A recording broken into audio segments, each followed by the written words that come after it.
दो ऑप्शन को लेकर तो कुछ डायरेक्शन का तो मैं बता देता हूं। जैसे सपोज ये एक सर्कल है, ठीक है, और यहाँ पे नॉर्थ पोल है, साउथ पोल, और यहाँ पे एक बंदा देख रहा है इस तरफ से,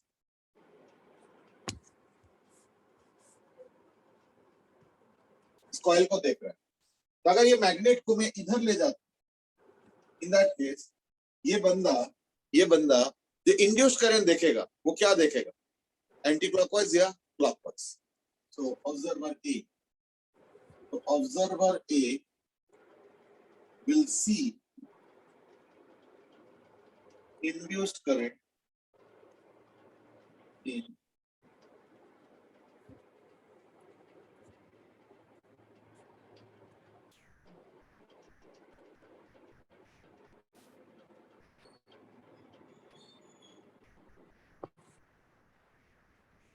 which direction।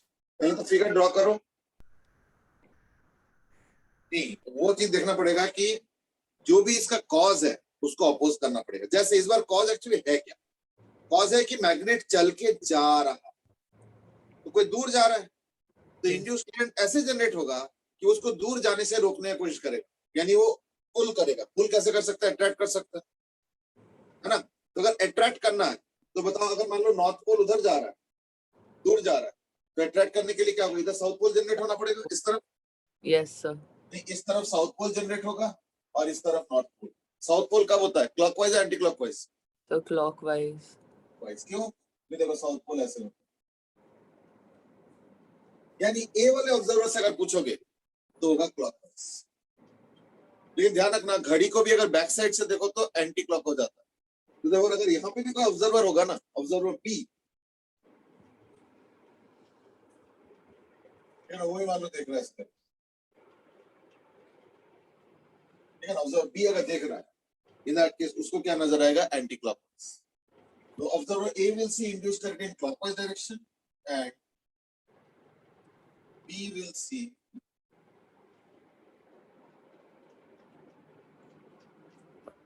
induced current in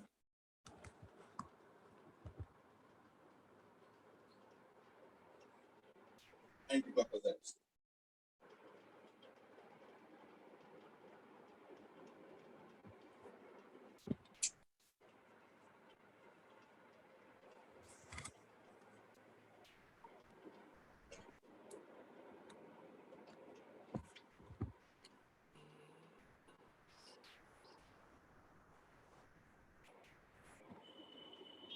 ठीक है, यस सर।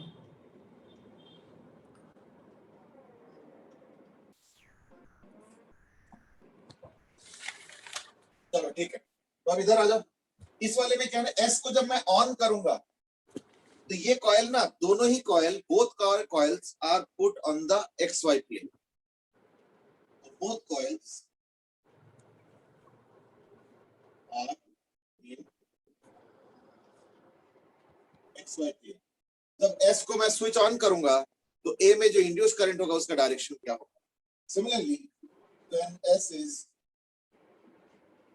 put off तो क्या डायरेक्शन।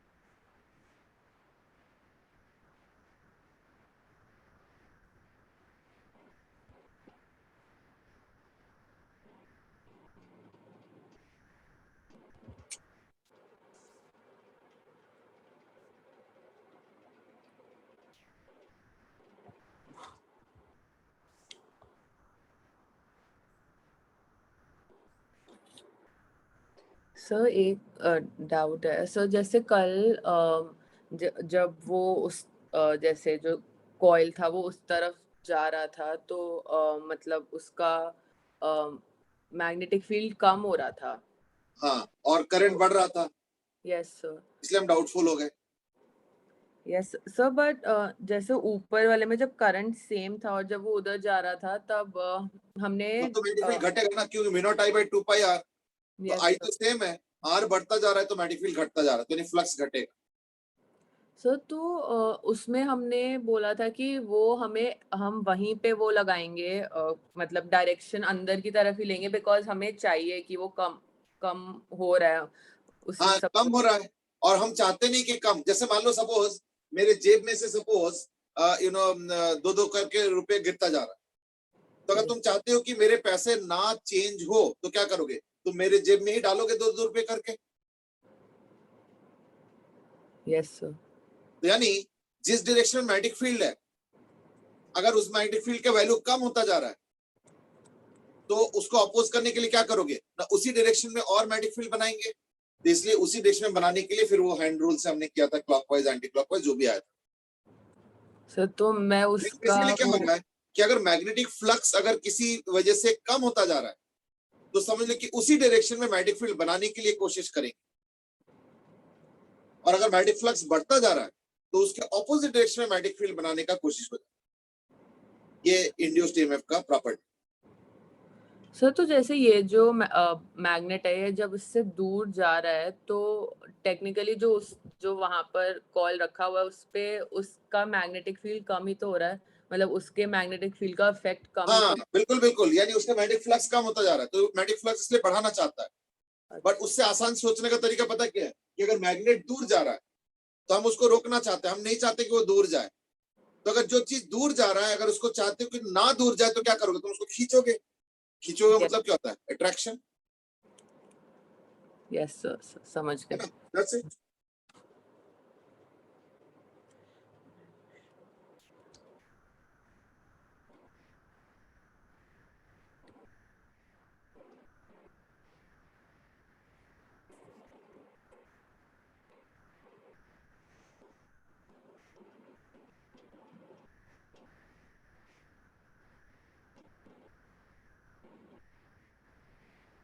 चलो अब इसमें करो, इसमें स्विच ऑन किया, स्विच ऑन करते ही क्या ना इसका जो करंट होगा वो कैसे होगा ना, जैसे ऑन करो तो करंट कैसे होगा, यूं,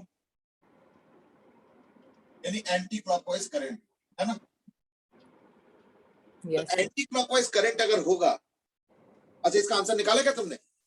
नहीं सर। ओके देखो, अगर एंटी क्लॉकवाइज करंट होगा तो मैग्नेटिक फील्ड किस डायरेक्शन में होगा वो देखो। बड़ा भी रुको, ये जो बाहर की तरफ मैग्नेटिक फील्ड आ रहा है, याद रखना मैग्नेटिक फील्ड लाइंस क्या होता है, क्लोज लाइंस होता है। तो ये जो मैग्नेटिक फील्ड लाइंस है वो पता है कैसे होगा, ऐसे बाहर आएंगे और फिर ऐसे अंदर जाएंगे और फिर पीछे से बाहर आएंगे। अगर इसका तो दूसरा व्यू बनाओगे, जैसे अगर एक कॉइल ऐसे रखो और करंट ऐसे है तो मैग्नेटिक फील्ड क्या होगा, डॉट होगा। डॉट का मतलब है कि बाहर की तरफ।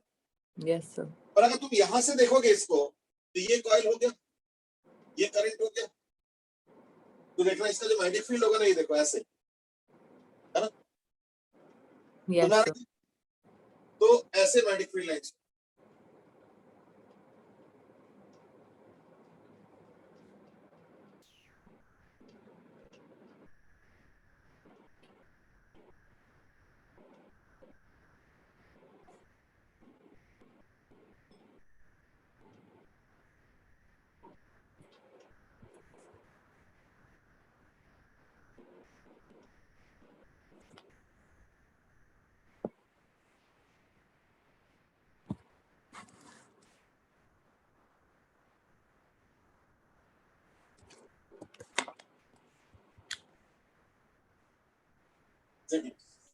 यानी समझो, जो मैग्नेटिक फील्ड लाइन बाहर गया ना ऐसे करके, इधर देखो, वो यस, एक्चुअली वहां अंदर की तरफ जाएगा। कैसे, देखो मैग्नेटिक फील्ड बाहर आएगा ना ऐसे करके, ये यस, ऐसे करके इधर जाएंगे, फिर इधर वाला भी ऐसे करके इधर जाएंगे एंड सो ऑन।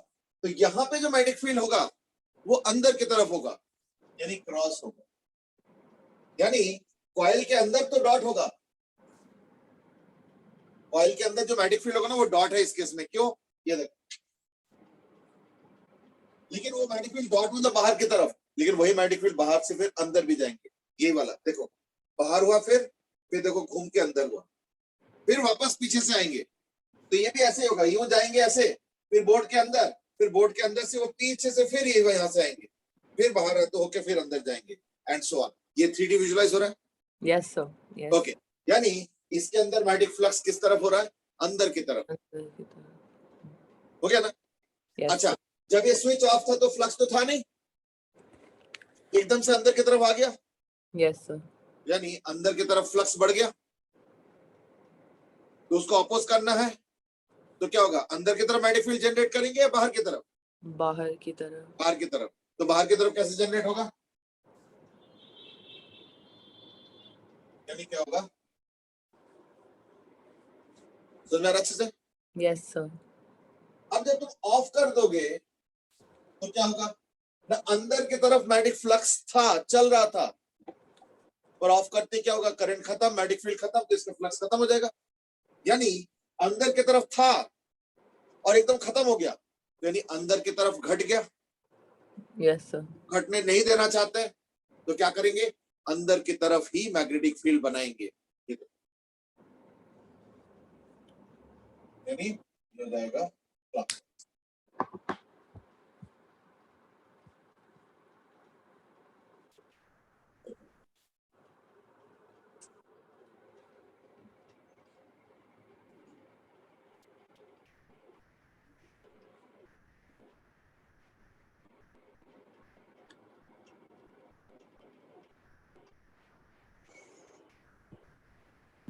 और क्लियर?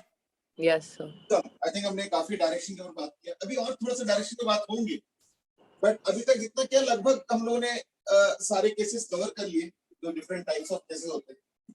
बट आगे जो क्वेश्चंस हम करेंगे उसमें भी देखने थोड़े थोड़े करके आते ही रहेंगे कि direction is the most critical. आज हम लोग इंड्यूस्ड ईएमएफ के साथ एक और पैरामीटर को जोड़ के डिस्कशन करेंगे, and that is called as induction. इस पूरे फिनोमेना का नाम है इंडक्शन। इंडक्शन के वजह से इंड्यूस्ड ईएमएफ प्रोड्यूस होता है। तो we are now talking about induction. का मतलब होता है प्रोड्यूसिंग मैग्नेटिक फ्लक्स।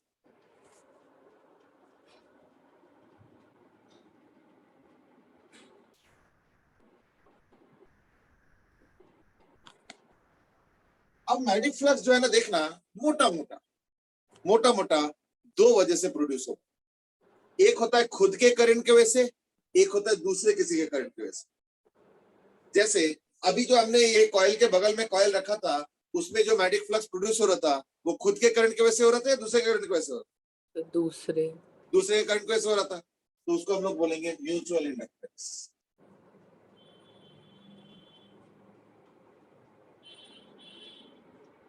ये हो गया when phi magnetic. Magnetic flux का जो सिंबल है वो है फाई। ये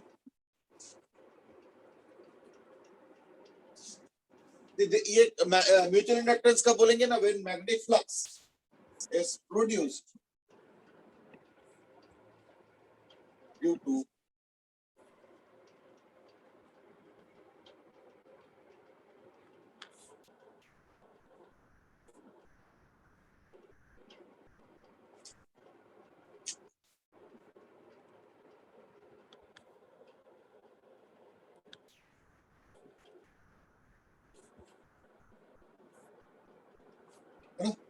तो magnetic flux is produced due to some other current, जो कि म्यूचुअल। और सेल्फ क्या है?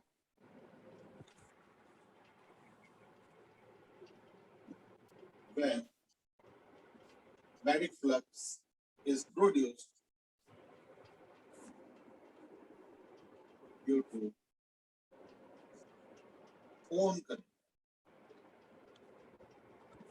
like एक होता है due to other current,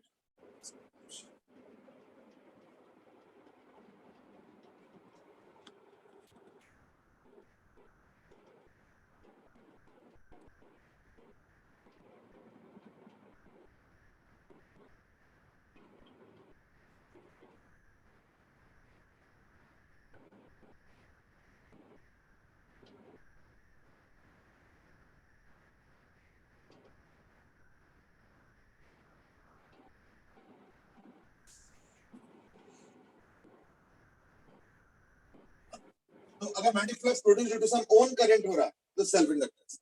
now you might say own और ये क्या चक्कर है, तो मैं एग्जांपल दूंगा तो आइडिया क्लियर हो जाएगा, पर मैं उस एग्जांपल के साथ और भी तमाम चीजें जोड़ देता हूँ, ठीक है ना। जैसे सपोज ये जो डेफिनेशन है ये क्या है ना, पहली बात तो म्यूचुअल इंडक्टेंस का सिंबल है M और सेल्फ इंडक्टेंस का जो सिंबल है वो है L।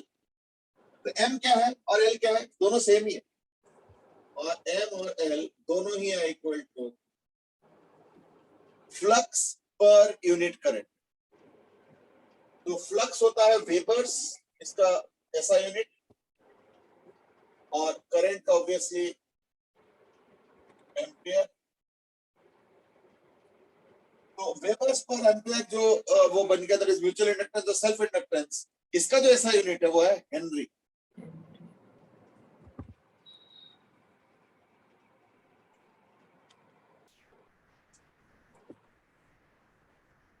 ठीक है, देख लो ये हो गया हेनरी।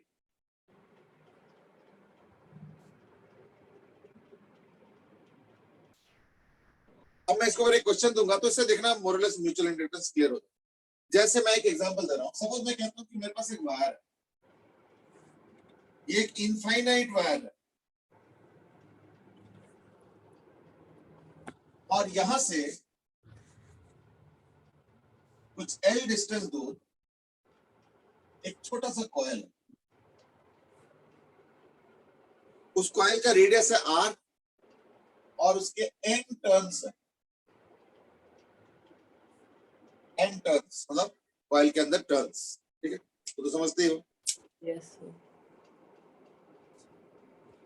ये दिया हुआ है कि L is much greater than R,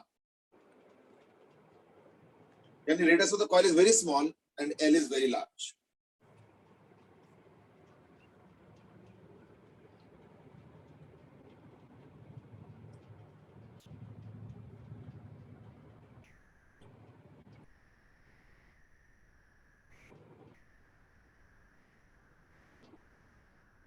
ठीक है, L is much greater than R, ये दिया हुआ। और क्या, नहीं ये जो करंट है ना ये वेरिएबल,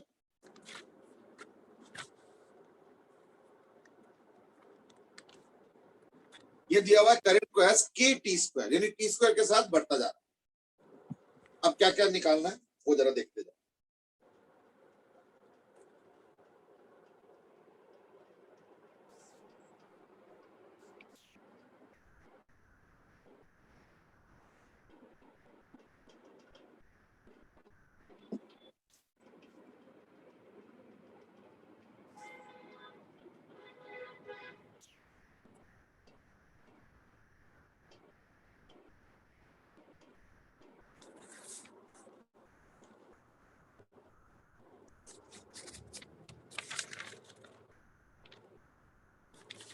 ये जो कॉइल है ना उसके रेडियस R है, उसके N टर्न्स है, और उसमें एक चीज और गिवन, क्या, lambda is the resistance per unit length.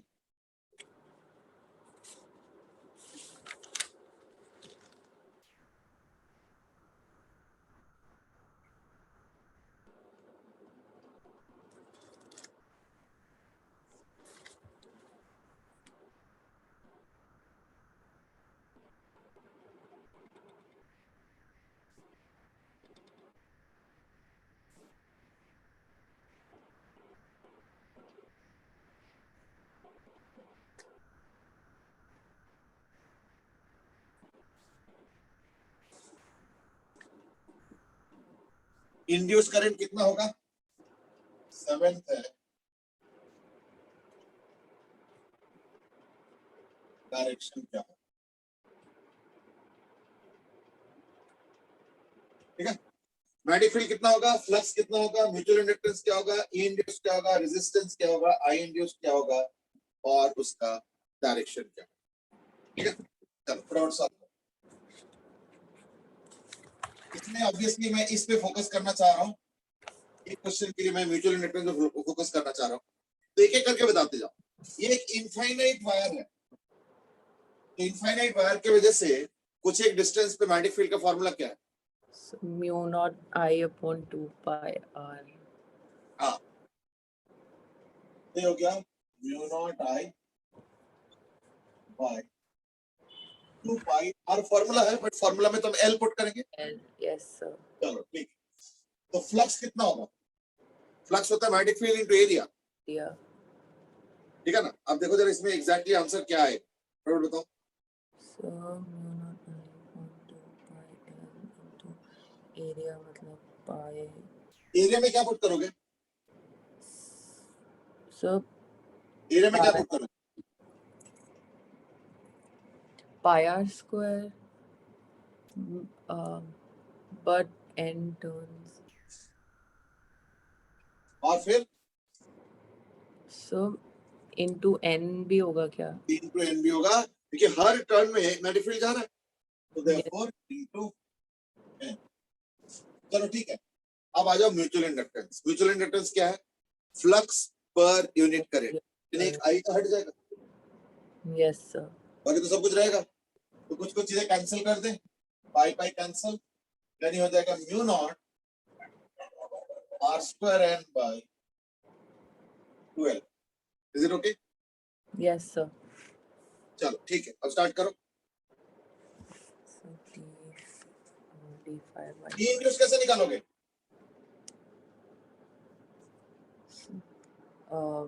b d5 by dt से तो नहीं आएगा,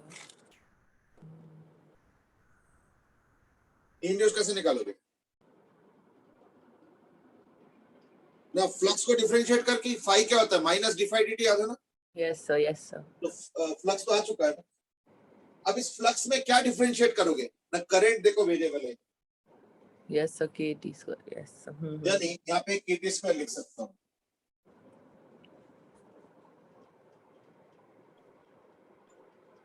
ये भी कितना हो जाएगा?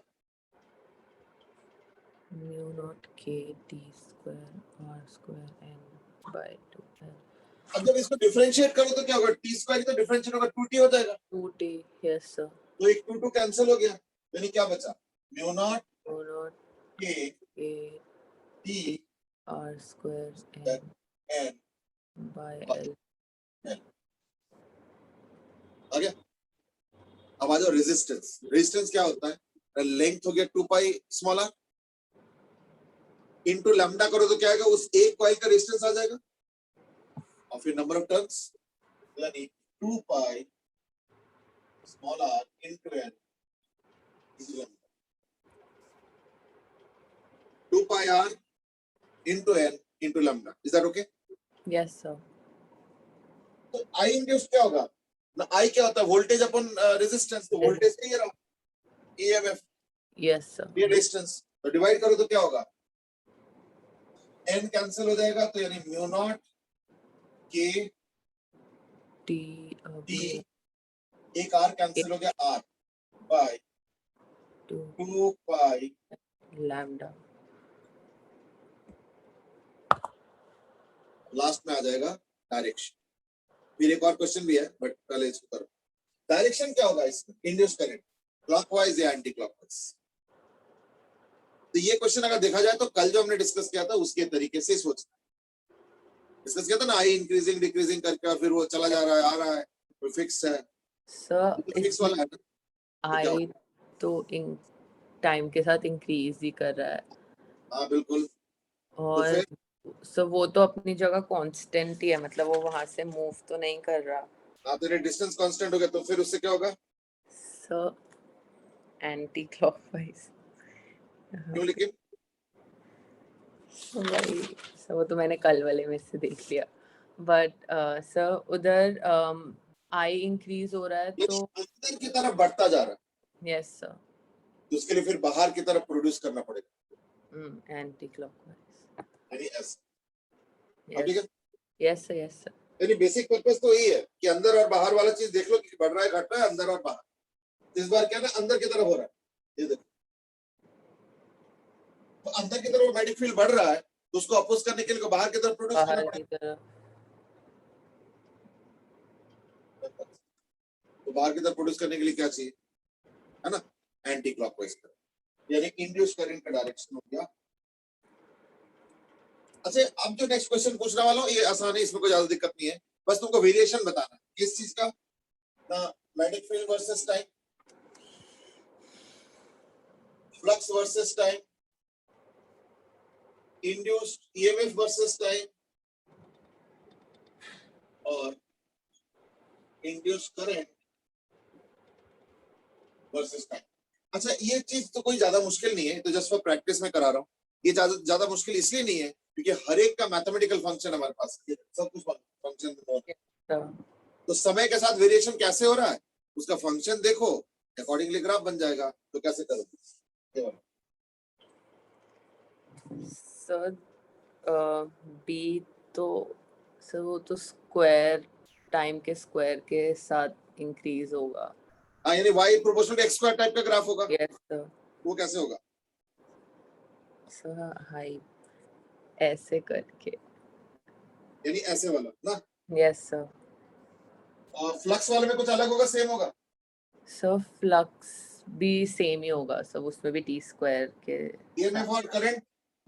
सर उसमें ईएमएफ में तो लीनियर होगा क्योंकि वो टाइम के साथ एक ही मतलब x is equal to Y वाले टर्म्स में है, और करंट के साथ भी लीनियर।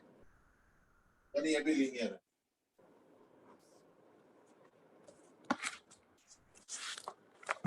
ठीक है? Yes sir. चलो ठीक।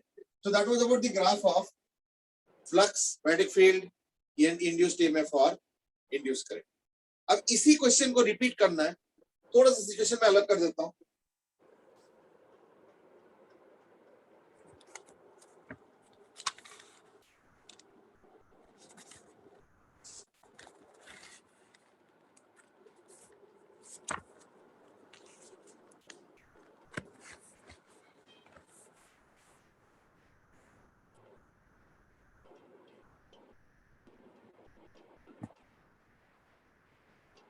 बाहर वाले कॉइल का रेडियस है a और अंदर वाले का b, और इसके जो टर्न्स है, ये कॉइल है वह n1 और इसके जो टर्न्स है वह n2, and again b is very small compared to a, क्योंकि देखो मैग्नेटिक फील्ड जो है ना सर्कल के लिए हमारे पास एक ही फॉर्मूला या दो फॉर्मूला कह सकते हैं, एक सेंटर के लिए और एक्सिस के लिए, और कहीं का कोई फॉर्मूला नहीं।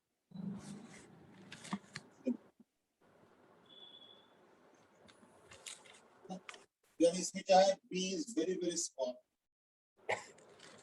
कंपेयर्ड टू,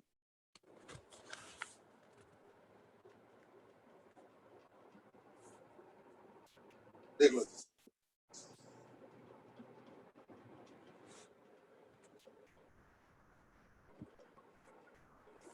बाकी सब क्वेश्चन यही है, तुमको फाइंड आउट करना है। और इसमें जो करंट गिवन है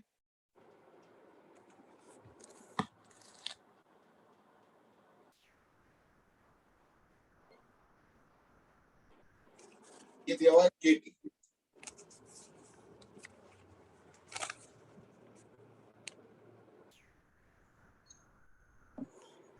ठीक है, तो बस मैं आंसर्स मिटा देता हूँ, थोड़े थोड़े चेंज हो जाएंगे ना।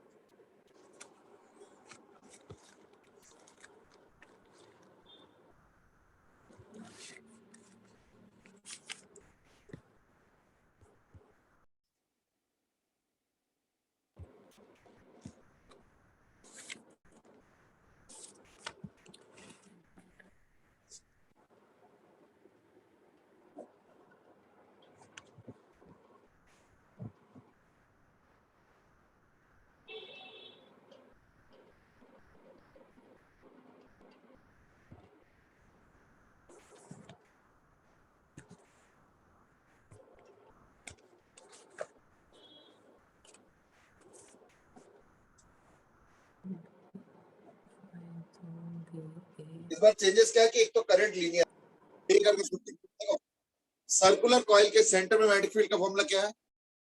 म्यू नॉट आई अपॉन 2r। 2r, इसमें पाई नहीं होता, बस ये ध्यान रखना। Yes sir. यानी mu not KT by 2a। इस बार r तो a हो गया ना, तो 2a। यस। और फ्लक्स के लिए क्या करूं? सो इनटू एरिया। एरिया के लिए क्या करूं? सर पाई, अच्छा हाँ, सर एरिया, ये मैग्नेटिक फील्ड सही है? सर मुझे वही एक चीज नहीं समझ आई थी कि हम उन दोनों के बीच का डिस्टेंस मतलब कैसे लेंगे, ए माइनस बी लेंगे क्या, कैसे नहीं कर? नहीं समझे नहीं। सर्कल में सेंटर पे मैग्नेटिक फील्ड ही है और ये यस कॉइल बहुत छोटा सा है, यानी समझ लो सेंटर के आसपास, तो उसके आसपास का मैग्नेटिक फील्ड भी अप्रोक्सीमेटली वही ले। Okay sir. तभी अगर देखो ये मैंने लिखा हुआ है B is very small compared to to A, इसी वजह से। नहीं बड़े बिंदु को कंप्लीट नहीं हुआ। फ्लक्स के लिए क्या चाहिए? Magnetic field into area into number of turns. तो क्या मैग्नेटिक फील्ड एक्सप्रेशन कंप्लीट है?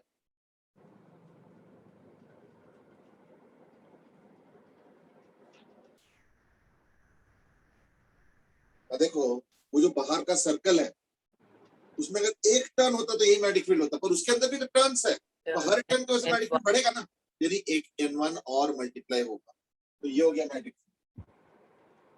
तो यहाँ पे भी ये मैग्नेटिक फील्ड होगा इनटू N1, एन। है ना? ये तो हो गया magnetic field. Yes sir. Into area, area कौन सा लेंगे?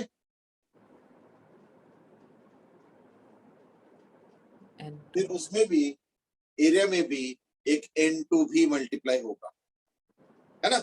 ये चीज। चलो अब म्यूचुअल इंडक्टेंस क्या होगा? सर जो मैग्नेटिक फील्ड है अपॉन KT। चलो तो मैग्नेटिक फील्ड तो आ गया। यस सर, तो सॉरी वो मैग्नेटिक फील्ड नहीं, मैग्नेटिक फ्लक्स। हाँ यस सर, आपको सॉरी। KT हटा दोगे यस तो sir. Mu naught N1 N2 पाई B स्क्वायर, ठीक है? सर वैसे हमने एरिया उस छोटे वाले का क्यों लिया, उस पूरे का क्यों क्योंकि नहीं लिया? Magnetic field into area, area किसका? ना जिस कॉइल के अंदर फ्लक्स प्रोड्यूस हो रहा है। वी करंट यहाँ पे है और फ्लक्स यहाँ प्रोड्यूस हो रहा है, तो ओके सर। म्यूचुअल इंडक्टेंस है ना। तो यस फ्लक्स क्या होगा? उस कॉइल का मैग्नेटिक फील्ड इनटू उस कॉइल का एरिया, और उस कॉइल पे मैग्नेटिक फील्ड दूसरे वाले करंट की वजह से बन रहा है कि उसके सेंटर के आसपास, मतलब सेंटर के पास, मतलब है तो सेंटर पे, बट देन उसका जो कॉइल का पूरा कवरेज है वो सेंटर के आसपास भी है। बट वो कॉइल इतना छोटा है कि मैं मैग्नेटिक फील्ड वही ले रहा हूँ जो कि सेंटर, क्योंकि सर्कल में एक्सियल पॉइंट के अलावा कहीं पे भी मैग्नेटिक फील्ड निकालने का कोई फर्क नहीं, ये ध्यान रखो। चलो शुरू करो। ई इंड्यूस क्या होगा ना, इसी को डिफरेंशिएट करोगे, यस सर, तो टी को डिफरेंशिएट करोगे, टी तो हट ही जाएगा, यस सर। यानी हो जाएगा mu not a N1 N2 pi B square by 2। Resistance क्या होगा? सर वही रेजिस्टेंस पर यूनिट लेंथ, फिर वो नंबर ऑफ टर्न्स वगैरह, क्या लिखो? सर 2 पाई R में हम A लेंगे, 2 पाई A। नहीं रेजिस्टेंस कहाँ पे है? रेजिस्टेंस तो इसमें है ना, 2 पाई B। इस यस कॉइल पे ना इंड्यूस्ड ईएमएफ प्रोड्यूस हो रहा यस है, यस इसी में ना उसी का रेजिस्टेंस निकालोगे ना। तो रेजिस्टेंस कैसे निकालो? Resistance per unit length into length, length. फिर yes into number of turns भी। यस हाँ, सर, और फिर 2 pi B into N2 into lambda. बिल्कुल सही। अब आगे बढ़ो। आई इंड्यूस्ड तो क्या सर होगा? इन दोनों को डिवाइड करेंगे यस सर। तो एक पाई कैंसिल हो जाएगा, एक बी कैंसिल होगा, यानी म्यू नॉट के N1 N2 तो कैंसिल हो जाएगा, एक पाई भी कैंसिल हो रहा है, एक बी स्क्वायर का भी बी कैंसिल हो रहा है, बस ये रहेगा। अपॉन 2 और 2 मिलके 4, पाई तो हट गया, ए बी एक हट चुका है, N2 भी हट चुका है, लैम्डा, है ना? यस सर, तो डायरेक्ट। डायरेक्शन सर करंट इस तरफ है, मींस मैग्नेटिक फील्ड बाहर को, एंड करंट हमारा टाइम के साथ इंक्रीज हो रहा है, तो बाहर का फील्ड इंक्रीज होगा तो हमें अंदर। सब क्लॉकवाइज होगा क्या? इस बार क्लॉकवाइज होगा, क्यों? क्योंकि जो बाहर का कॉइल है Yes, उसके वजह sir. से करंट मैग्नेटिक फील्ड कैसे प्रोड्यूस हो रहा है बाहर की तरफ, बाहर की तरफ. Yes, sir. तो बाहर की तरफ मैग्नेटिक फील्ड का लाइंस बढ़ता जा रहा है, Yes, sir. तो उसको अपोज करने के लिए अंदर की तरफ जनरेट करेंगे, और अगर अंदर की तरफ जनरेट करना है तो देखो, है ना? Yes, sir. Therefore, इस बार जो इंड्यूस करंट का डायरेक्शन होगा वो होगा क्लॉकवाइज, ठीक है ना, बिल्कुल सही। और ग्राफ बना लो फटाफट, चारों graph. So X and I T. So B और T का तो लीनियर होगा, फ्लक्स और टाइम का भी लीनियर होगा. E और T का straight line parallel to X axis होगा, और वो वैल्यू मतलब क्योंकि कांस्टेंट है, टाइम के साथ वैरी नहीं कर रहा. और उसका भी I का भी straight line parallel to X axis ही होगा. यानी मैग्नेटिक फील्ड क्या होगा, टाइम के प्रोपोर्शनल, फ्लक्स टाइम के प्रोपोर्शनल, लेकिन ये हो गया कांस्टेंट, कांस्टेंट. है ना, ये बोलना चाह रहे थे? Yes sir. ठीक है, that's right.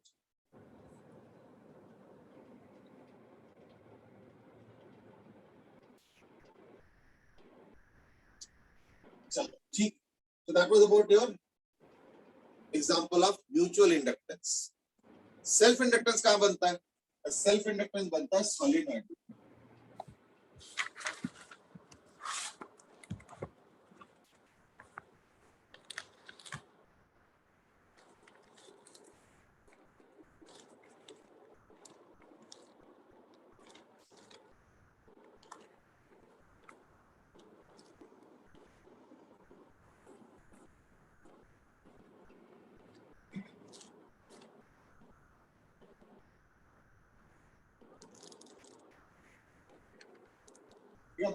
You get self inductance. Now self inductance, as I say, is for a solenoid.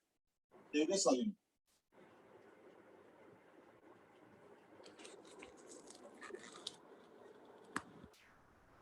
अब देखो, सेल्फ इंडक्टेंस का मतलब क्या होता है? जब खुद के ही करंट की वजह से खुद के ही अंदर फ्लक्स बनता है, दैट इज सेल्फ इंडक्टेंस।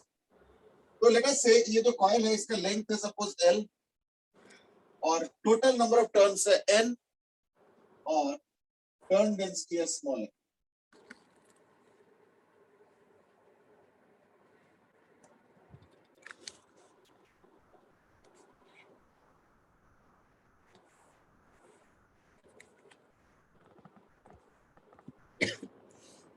ठीक है ना, देख लो।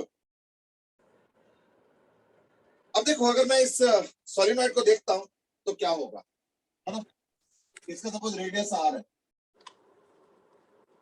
अब इसके जो करंट होता है, अगर I हुआ तो जो मैग्नेटिक फील्ड होगा वो क्या होगा? V not N I। Yes sir. और फ्लक्स क्या होगा? I R square. Into pi r square. So magnetic field into area, that is magnetic flux. Into number of turns कितना हो गया? Capital N। Capital N. ये जो small n होता है इसको हम लोग बोलते हैं टर्न डेंसिटी।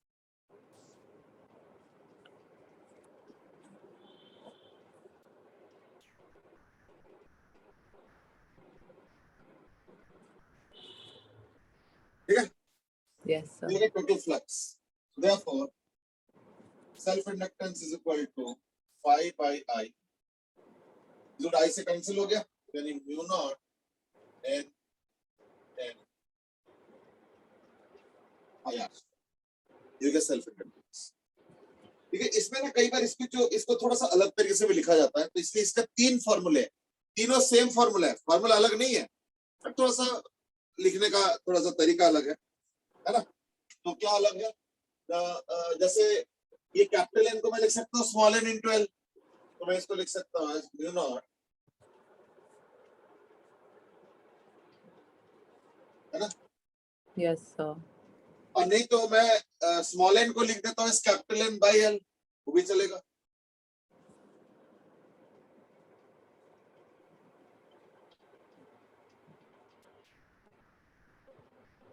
ये हो गया, क्लियर है ना? Yes sir. ये कोई अलग फॉर्मूला नहीं है, सब सेम फॉर्मूला ही है, बट ठीक है थोड़ा अलग देखना। ये सारे formula self inductance of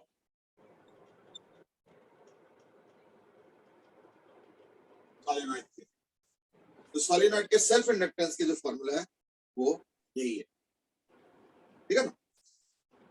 Yes, sir.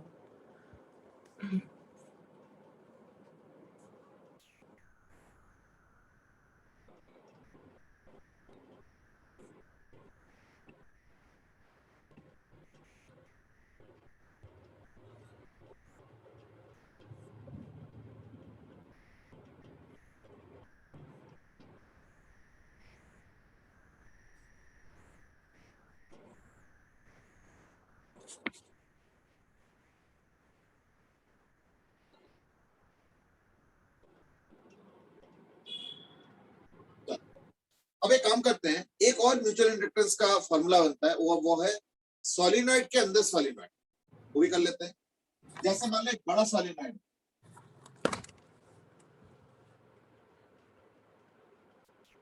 इसके जो नंबर ऑफ टर्न्स है वो है सपोज N1 L1, और इसका जो रेडियस है वो है R1, और इसके अंदर एक छोटा सॉलिनॉइड भी है। तो देखता हूँ मेरे पास कोई और कलर का मार्कर अगर है, इसके अंदर एक छोटा सॉलिनॉइड भी है, और लेट्स से वो ऐसा है।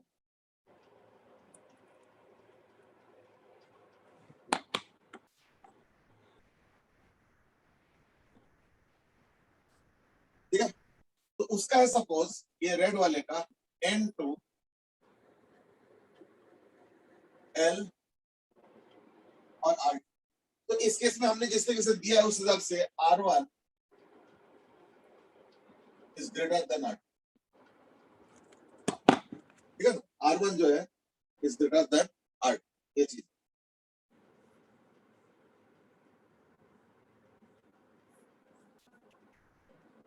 ठीक है। चलो स्टार्ट करें। इसमें निकालना क्या है, म्यूचुअल इंडक्टेंस, यानी एक के वजह से दूसरे में म्यूचुअल इंडक्टेंस। ये थोड़ा सा कंफ्यूजिंग है, इसलिए जो जब हम लॉजिकल डिस्कस करेंगे तो अच्छे से सुनना, और पहले तो खुद टाइप स्टार्ट करो। So, L का मेरा तो म्यू नॉट N1 N2 पाए R2 का square into L. Yes, sir. Okay, देखो पहली बात तो म्यूचुअल इंडक्टेंस में क्या होता है ना, एक के वजह से दूसरे में फ्लक्स होता है। तो ध्यान रखना कि अगर तुम बाहर वाले को करंट लेते हो आई, तो अंदर जो मैग्नेटिक फील्ड होगा वो पूरे रीजन में होगा, लेकिन कॉइल में फ्लक्स तो इतने पोर्शन के वजह से बनेगा। Yes, sir. तो देयरफॉर मैग्नेटिक फील्ड तो हो गया mu naught N1 into I। Yes, वो sir. मैग्नेटिक फील्ड यहाँ पे भी होगा, यहाँ पे भी होगा और यहाँ पे भी होगा, पर हमारे लिए ये वाला पोर्शन बेकार है, ये वाला पोर्शन भी बेकार है, हमारे लिए बस ये वाला पोर्शन रिलेवेंट है, इसी में तो फ्लक्स निकाल लो। Yes, sir. तो क्या magnetic mu naught N1 I into area.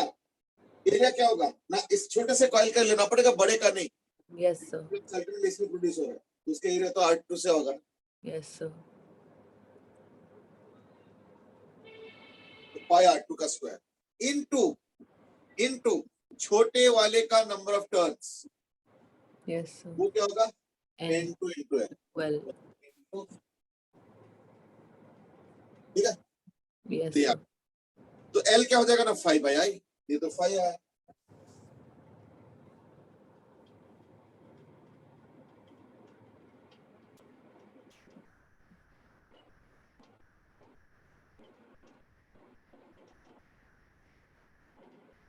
ठीक है, इसलिए तुमने जो एक्सप्रेशन बताए थे बिल्कुल सही बताए थे, लेकिन एक बार पता है ना, इसका उल्टा भी सोचो, because you might question the idea कि आपने करंट लिया बाहर वाले का, मतलब बड़े वाले का, और फ्लक्स लिया छोटे वाले का, मैं उल्टा नहीं ले सकता?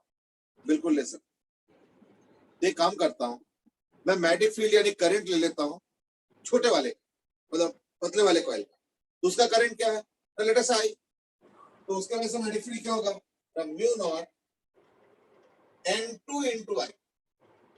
Yes, sir. थोड़ा भी रुको, हमें जो फ्लक्स निकालना है ना, इस बार करंट या मैग्नेटिक फील्ड कौन बना रहा है? छोटे वाला कॉइल, और फ्लक्स कहाँ बन रहा है? बड़े वाले कॉइल। बड़े लेकिन फिर भी मैं रेडियस छोटे वाले का ही लूंगा। क्यों? क्योंकि ये जो सोलेनोइड का मैग्नेटिक फील्ड होता है, ये तो सोलेनोइड के अंदर होता है ना, सोलेनोइड के बाहर मैग्नेटिक फील्ड क्या होता है? जीरो। जीरो। इसलिए यहाँ पे भी मैग्नेटिक फील्ड नेग्लिजिबल है, यहाँ पे भी मैग्नेटिक फील्ड नेग्लिजिबल है, मैग्नेटिक फील्ड सिर्फ इसमें होगा। देयरफॉर भले ही मुझे फ्लक्स आउटर वाले कॉइल का निकालना है, लेकिन एरिया में आउटर वाला कॉइल का नहीं निकालूंगा। क्यों? क्योंकि पूरे आउटर वाले कॉइल पे मैग्नेटिक फील्ड है ही नहीं, सिर्फ वो लाल वाले पोर्शन पे मैग्नेटिक फील्ड है।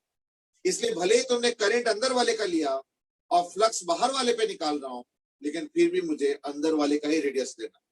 तो देयरफॉर मैं क्या लिखूंगा? N2I into pi, mu naught N2I into pi अंदर वाले स्क्वायर R2 स्क्वायर। लेकिन नंबर ऑफ टर्न्स बाहर वाले का होगा, है ना, इसलिए हो जाएगा N1L। 1L। इसके लिए अगर L निकालते हो तो भी यही आएगा।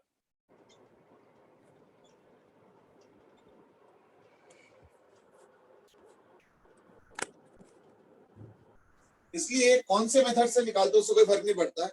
मैग्नेटिक फील्ड अंदर के वजह से और फ्लक्स बाहर, और मैग्नेटिक फील्ड बाहर के वजह से और फ्लक्स अंदर, दोनों ही चलेगा, कोई दिक्कत नहीं। ठीक है, यस सर। चलो, now that was about your mutual and self inductance जो हमने आज डिस्कस किया। Main topic was mutual and self inductance. But then you might say कि म्यूचुअल एंड सेल्फ इंडक्टेंस का यूज क्या है ना? तो देखना, जैसे अभी मैं यहाँ पे मैं देख रहा हूँ एक फैन चल रहा है, ठीक है ना, तो फैन में तो मेन ऑब्जेक्ट, मेन जो चीज है वो है कैपेसिटर।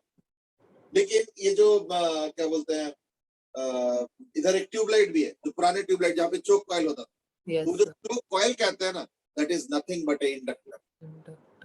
ठीक है ना? जितने भी रिमोट्स है, जितने भी टीवी है, डिश एंटेना है, मोबाइल है, सब में इंडक्टर मस्ट है।